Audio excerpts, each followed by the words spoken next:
Welcome to the But She's Your Mother podcast, where we talk about all things related to being raised by narcissistic parents.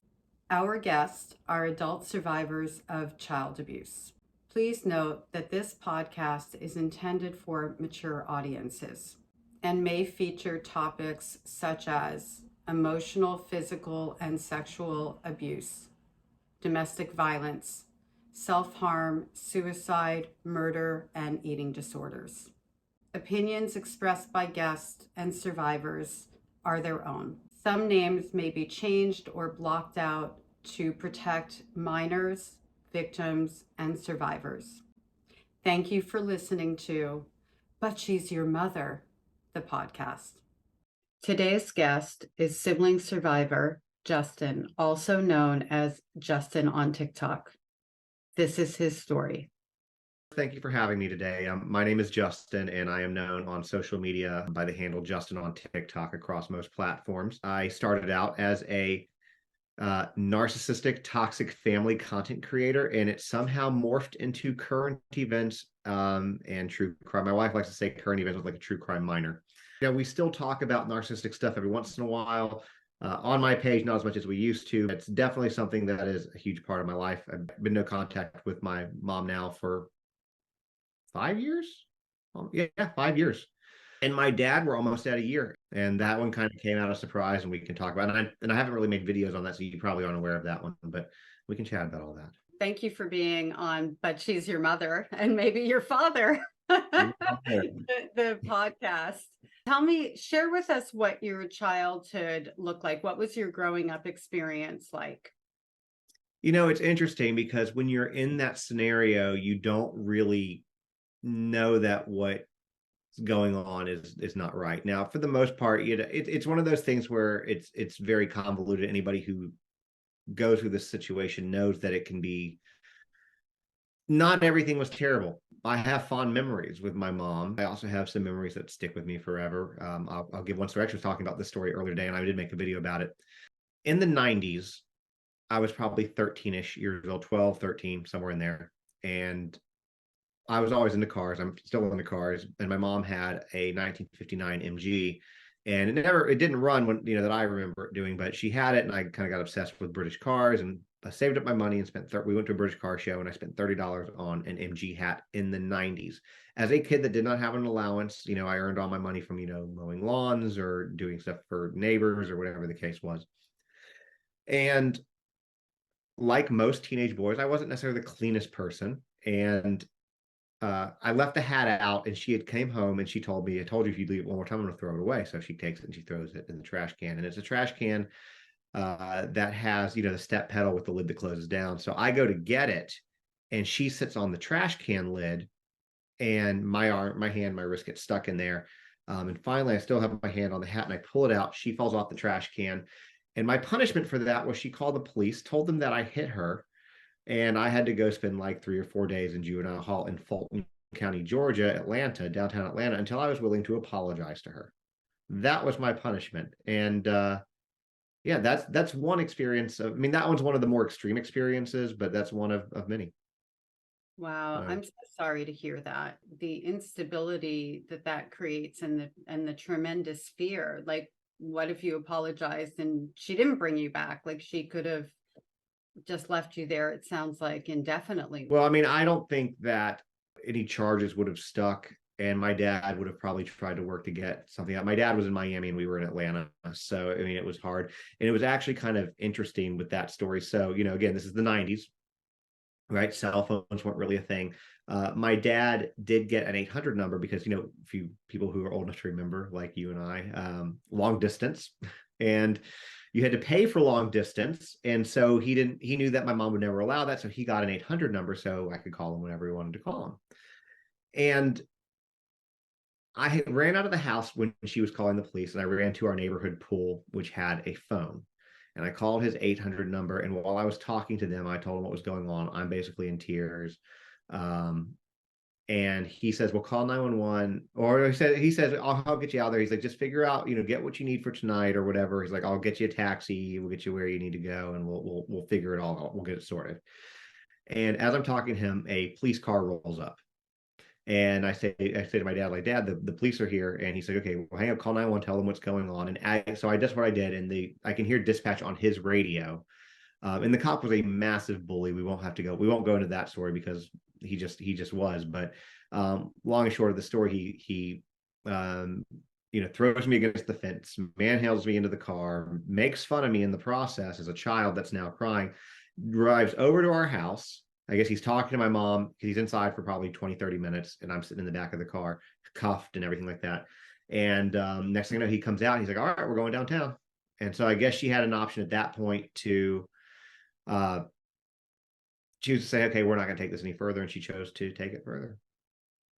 Was this the only time, as if it's not enough times, the only For time? jail, yes, there were 2 times she had me institutionalized also. What did that look like? Um, well, I can't remember. I don't remember the details. Some of it's, kind of suppressed, I guess. I remember the facilities and the timelines, kind of whatever. It was definitely middle school. The first one, I don't remember the circumstances. She thought that I was going to, she said that she thought that I was homicidal, which I wasn't. It was some kind of comment that she made that I made back. And my stepfather was very abusive. And, years later, actually, not terribly distant past, he actually reached out to me. I had always thought, okay, if I ever get to see this man again, I'm going to lay it out like what a piece of shit you are. And he apologized for everything. And he explained to me that he's like, I didn't have boys. I had a girl. I didn't know how to raise boys. So I was going off what your mom said. And he was like, and what I did was wrong. And so I couldn't really yell at him anymore, at least, all these years later, he said, he'd seen us on the internet, Facebook and whatnot. And he was very proud of my brother and I. So there were those 2 times. Then there were also punishments. So like one that sticks with me, I guess, okay, look, I was a weird kid, whatever. I like theater. And, a play that I had always liked the soundtrack to and really wanted to see, or the score to, was Joseph and the Amazing Technicolor Dreamcoat, and Andrew Lloyd Webber thing. And so for my birthday, I got these tickets. And my mom had like a little, again, 90s, little Sony Watchman. And the Watchman, for those of y'all who don't know, it is a portable 3.5, 3-inch screen with a massive antenna. And I took it to school trying to be cool, which, look, I shouldn't have taken it to school. Shouldn't have done it. I took it without permission. She figured it out. And my punishment was I did not get to use my birthday present for a once in a lifetime thing. And I don't know if you follow on TikTok Billy Visco, and it's kind of a lot of stuff that he talks about with parents. He's like, don't take away the once in a lifetime experiences for them. And, it's things that, that just stick with you forever. There was also, I had a 9-year stint where I didn't get to see my dad. As long as we're talking about things, there were times, most of my life, I was not allowed to have a relationship with my aunts. Because, or her siblings, because she didn't have one with them and it was disloyal. Anybody who deals with the narcissistic mother or parent knows the loyalty conversation. When my mom decided to stop talking to her mother, who she's now been no contact with my grandmother for I think 17 years. My grandmother's 90 now. She just turned 90 in February. She lived with my mom for a while, and then my mom mistreated her to the point that she left and didn't want to come back. And then my mom literally stole all of her possessions, like everything that she had left, except for what she dictated. She could take like a bedroom. She stole her bedroom set too. So yeah, there's a lot of things. This rabbit hole could be, a Netflix show. Yeah. Well, that is how narcissistic abuse works, right? It's consistent and it's layered. And it's all about emotional control more than anything else. So having a young child, or any age child for that matter, and using the system as punishment, things like committing a child to a psych ward or calling the police and having them thrown into juvie and all of these different things, that's a part of them maintaining control. Because as a child, doing very regular things that kids do, sneak things to school. Like for you, it was like the Sony thing. For me, I would wear a Halloween costume I wasn't supposed to wear, hide it in my backpack, because I had like this flamenco costume I wasn't allowed to wear, and I did it. All little kids do this stuff, but all little kids don't get punished in these extreme ways that, sorry. I didn't mean to interrupt. I said, apparently not. I went for a long time thinking that was normal behavior. And I wouldn't talk about it because I was embarrassed by it, having gone to juvenile hall. So yeah, it's as I got older, I realized it's kind of messed up. And even now, you not being able to like put together maybe some of the timelines or the reasons why, it's because the event is so traumatic. So the thing that stands out is that part of the experience. And a lot of people don't understand that. So what happens is we remember one part of the experience, and then we gaslight ourselves a little bit going, I must have done something really horrible to have made that happen, until we realize that it's not us. We were kids. It's the abuser that has the problem, and it had nothing to do with us, but for the fact that we just happened to be born to somebody who was abusive, right? Yeah. And they gaslight you too, because later in life I confronted her on several of these things, and she would get gaslighted, she would brush it off, try to change the subject, all the typical things that people of that nature do. Yeah. Become combative about it. How old were you when your parents got divorced, and was the next person your stepfather, or were there other people along the way? How did that roll out? My parents divorced in 1987, so I was 5 years old. The divorce was very, very messy. We lived in Memphis at the time, and most divorces, when you get done with the court docs and stuff like that, you have enough to fill like a small binder. They had multiple binders, and the big ones, because their case was so bizarre. He was thrown in jail multiple times. I'll give you a good example of kind of what she would do. So one of the times I got to see my father, in the stints that there was, like I said, like a 9-year stint, I didn't get to see him. And one time, so he lived in Florida, and he came, this was before the stint, and he came to get me. And he had a 3-day weekend with me. We lived in Atlanta. He drove up nonstop from Miami to Atlanta to pick me up, and then immediately turned around to go back. And we spent the weekend, which, that's a long drive. That's like a 12, 13-hour drive.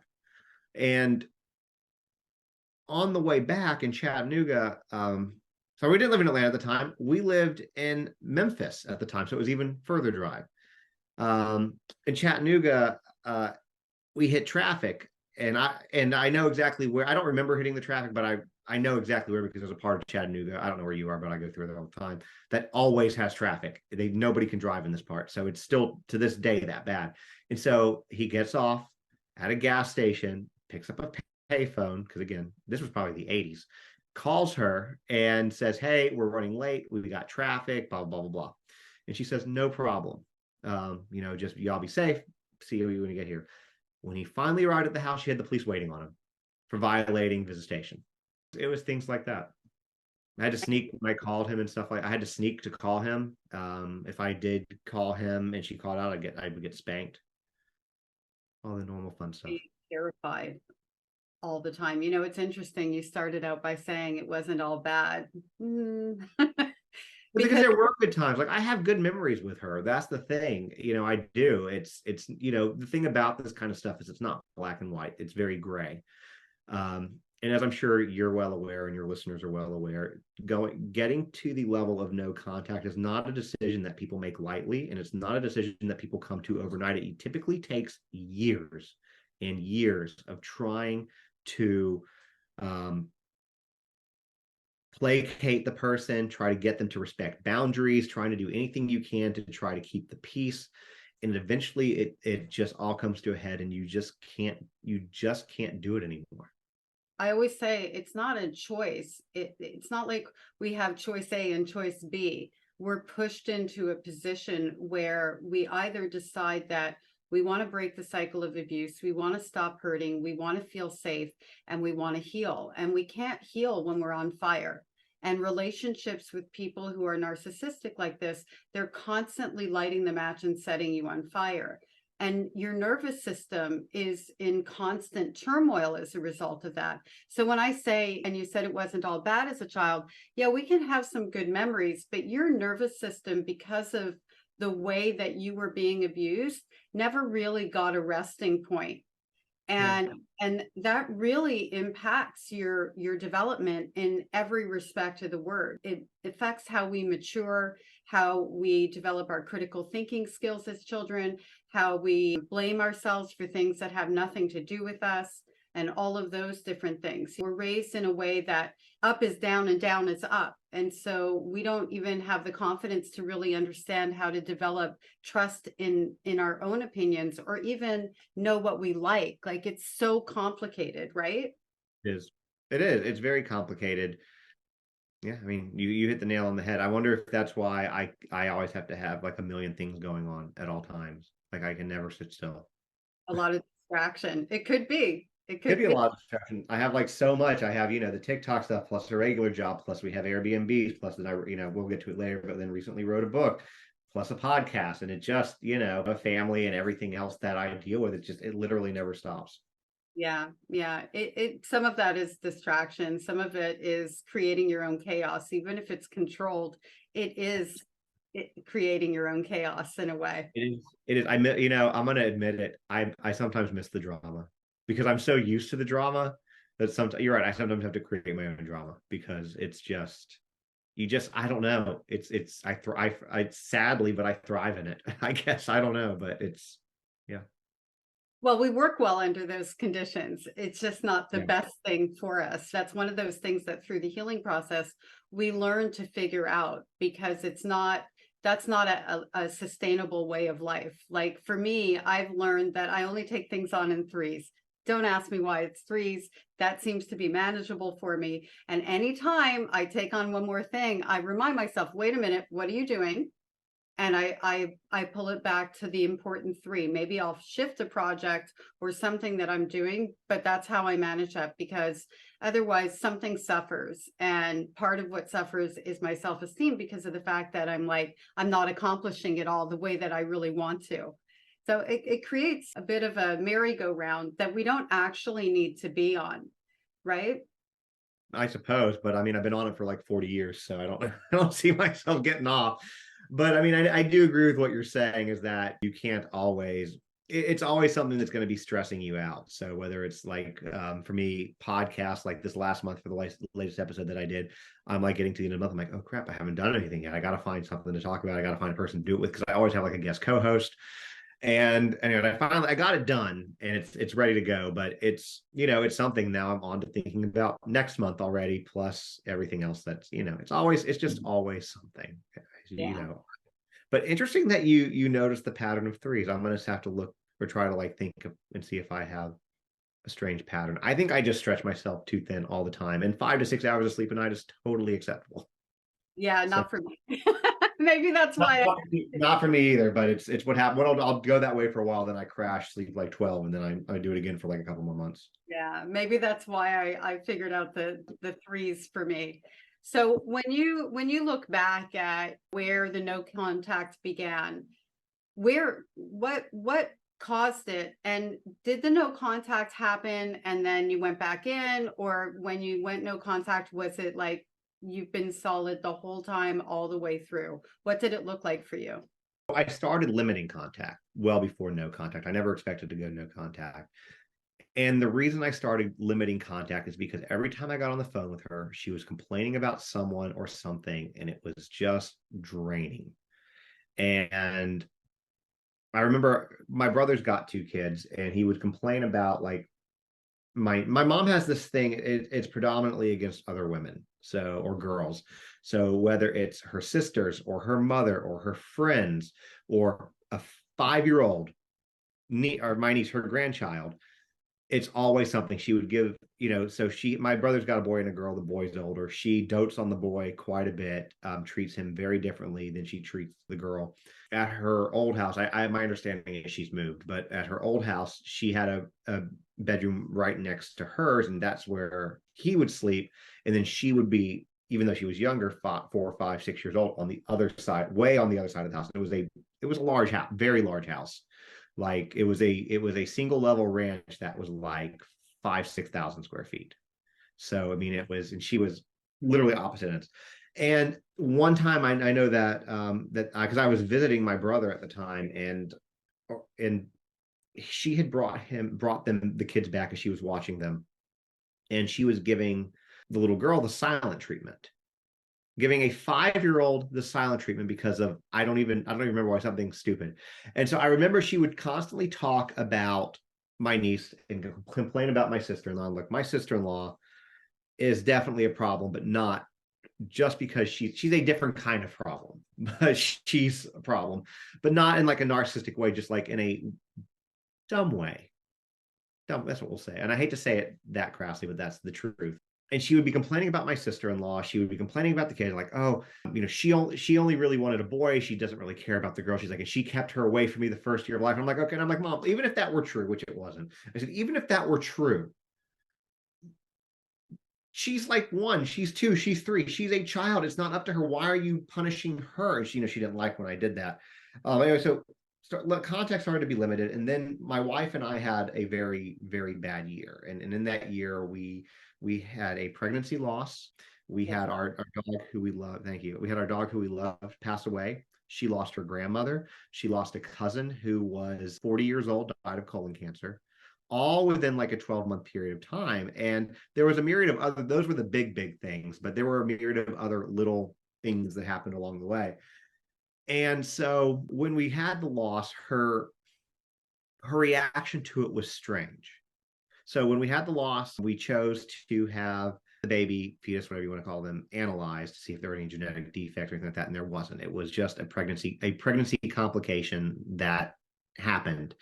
And so my mom would make comments which are never helpful, like, oh, that's just God's way of saying that a child doesn't need to be here, or like that means that there was something wrong with them. And I'm like, this is just not helpful. This is not helpful. I don't, are you, before I go, are you allowed to cuss on your podcast? Okay. Go right I'm trying to ahead. behave myself. Okay. Sometimes huh? And that's worthy of cussing. Yeah. So I was like, what the fuck? And so I was like, you know what, whatever. So then we get pregnant again, and it was challenging to get pregnant again. Trying to conceive was not easy. And immediately it was high risk because of the situations, and which we can get into. The way that I told her I thought was cute. And there was a rocking horse that I had as a child. And the deal was that I would get it back whenever, if and when I had children. And the rocking horse went to different family members throughout the years because I outgrew it, and it was going to be years before I had kids. And so it went to different cousins and uncle, whatever, throughout the life. And then it made its way back to my mom eventually. I called her up and I said, hey, I was like, that the rocking horse, I was like, because she told me for the last like year that she was going to start trying to get it. She was going to try to restore it. That was her thing, and get it back in really good shape, blah, blah, blah. My niece and nephew were using it when they were at her house, and my niece would pull out the yarn like mane and stuff. So, not a big deal. Things like I did that too when I was little. And so I called her up and I said, hey, have you got anything done on that rocking horse yet? And she says, well, no, I've had a lot going on. I'm busy, blah, blah, blah. And I said, okay. I said, well, Mom, I said, I'm going to need it by September. And she's like, okay, well, I'll think about it closer to September. I'm like, no, I said, I don't know if you understand me. I said, Mom, I'm going to need it by September. She gets real quiet, and then her tone changes. And she goes, I completely understand what you're saying, Justin. I don't know what you want me to say. And I was like, you know what? I'll just talk to you later. And that was the last conversation we ever had. And so what ended up happening with after that is my sister-in-law texts me and she says, why did your mom just bring this rocking horse to our house? And I'm like, all right, she's doing something. She's doing something. So let me try to call her. And she wouldn't pick up my phone after several times. And so then after a few days, I sent her a text and I said, hey, can you give me a call back? I want to talk to you. And she basically gave me this whole thing, which I'm sure I could probably still pull up on my phone, but I won't bore you with the details of her tirade. Basically saying that she was done. She doesn't want to talk. She wants nothing to do with the baby, et cetera, et cetera, et cetera. And the typical response that I would have when my mom did that, because she did stop talking to me multiple times over the years, but I would always grovel and come back and be like, no, Mom, I'm so sorry. And I would placate her and I would do whatever I had to do to help keep the peace and keep the relationship. And this time it was different. This time I was like, I'm having a kid. She knows the year that we had, and this is her response. So I sent her back a message that my text back said, sent, message received. And that was it. I did try to reach out to her one more time, not to try to reestablish contact. So my mom has supposedly had these health issues. And at the time I worked for a company that one of the things we manufactured were oxygen concentrators. So I had lent her a demo unit and I needed that demo unit back because they were trying to close out my year. And I said, hey, I need that back. I can send you a label. Will you just send me the oxygen concentrator back? No response, never got it back. And I told the powers that be what happened, and they were like, okay, I know, we're just going to write it off. No, don't worry about it. You won't be in trouble for it. That was the last thing that I made effort to try to talk to her. I did do it, apparently made a couple butt dials, so then I eventually deleted her number from my phone, so I wouldn't do that again. But that was it, and she's made no effort. So my daughter and my wife during the pregnancy, when my daughter was born, remember I said that I would need it by September. Well, my daughter came July 5th. So came at 29 weeks in 3 days. My wife was an antepartum, very complicated. They both almost died. I'm very lucky that they're still here. Never heard a word. Never heard a word of the baby. My daughter Victoria is now 4 years old. Never heard anything. So the one thing that I will give her is at least she's not trying to screw with my kid, and she's staying where she is. And would I like my daughter to have a grandmother? Yeah, but not that. Not what I've seen, the ways that she's done with my brother's kids, and not the way that she's treated, that I know that she would treat my daughter. Yeah, because it's not just about having a grandmother. It's about having a healthy, loving grandmother, somebody who is a good role model, right? Going Exactly. back, the times where you would make the effort when you were getting that silent treatment from her, when you were being punished by her, what was going through your mind during those times? Like, what was happening? Was it because you just wanted your mom to be your mom, you missed her, you wanted peace in the family? What was happening in the times where you would, as you said, grovel to get her back into communication with you? I think if we're just going to call it exactly how it is, I think she did a very good job creating the connection with emotional incest. And she also was always very good at playing the victim. She's phenomenal at playing the victim. And it always was like that she was alone. She had nobody else. My brother doesn't really bother that much with her. So I felt obligated almost that she doesn't have anybody. Little do I know it's because she has nobody because she's an asshole.